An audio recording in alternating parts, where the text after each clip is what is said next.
உலகம் அபிநய சரஸ்வதியை இழந்துவிட்டது. ஒரு கலைமகளை நாம் பறிகொடுத்து விட்டோம்.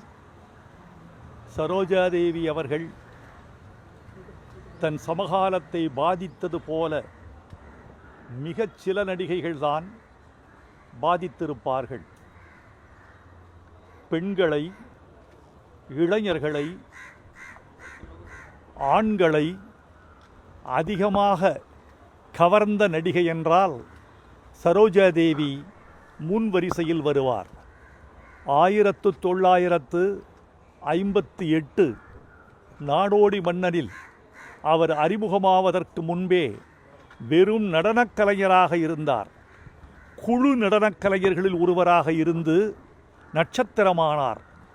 குழு நடனக் கலைஞர்களுள் ஒருவராக இருந்தவர் மிகப்பெரிய நட்சத்திரமாக முடியும் என்பதை இந்த மண்ணுக்கு நிலைநாட்டி அவர் நம்பிக்கை நாயகியாக இருந்தார். எம்ஜிஆர் என்ற ஒரு ஆளுமையை, சரோஜாதேவியை கழித்துவிட்டு நாம் கலையில் நினைத்து பார்க்க முடியாது. எம்ஜிஆரோடு மட்டும்தான் அவர் பொருந்துவார் என்று கருதி கொண்டிருக்க முடியாது. சிவாஜியோடும் அவர் மிகச்சிறந்த கலை மேதைமையை வெளிப்படுத்தி இருக்கிறார். ஒரு சம்பவத்தை சொல்ல வேண்டும். பாலும் பழமும் என்று ஒரு படம். அந்த பாலும் பழமும் படம் நடித்து முடித்து முதல் பிரதியை போட்டு பார்க்கிறார்கள் கலைஞர்கள்.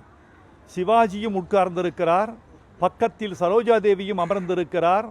படம் முடிந்தவுடன் சிவாஜி பேசவில்லை, சரோஜாதேவியும் கொஞ்ச நேரம் பேசவில்லை. கொஞ்ச நேரம் கழித்து அந்த மௌனத்தை உடைத்து சிவாஜி சொல்கிறார், சரோஜா, இந்த படத்தில் நீ என்னை ஜெயிச்சிட்ட. இப்படி சொல்லக்கூடிய வலிமை யாருக்கு வரும்? சிவாஜி எவ்வளவு பெரிய கலைஞன்!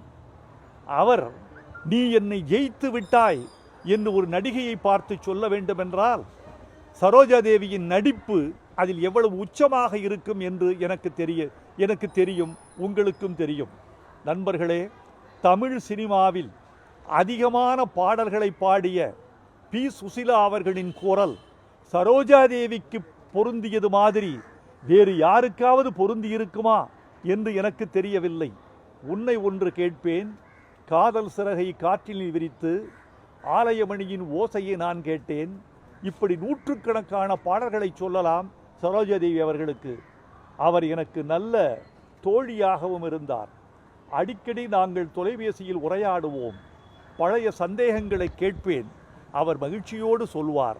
அப்படிப்பட்ட ஒரு நல்ல தோழியை நான் இழந்து விட்டேன் என்று வருந்துகிறேன். எம்ஜிஆர் யுகம் இருக்கிற வரைக்கும், சிவாஜி யுகம் இருக்கிற வரைக்கும் சரோஜாதேவியின் யுகமும் இருக்கும் என்று நான் நம்புகிறேன். அவரை இழந்து வாடும் குடும்பத்தாருக்கும், திரை அன்பர்களுக்கும், கலை உலகத்து விமர்சகர்களுக்கும் என் ஆழ்ந்த இரங்கலை தெரிவித்துக் கொள்கிறேன். செய்திகளை உடனுக்குடனும் துல்லியமாகவும் தெரிந்து கொள்ள சப்ஸ்கிரைப் பண்ணுங்க.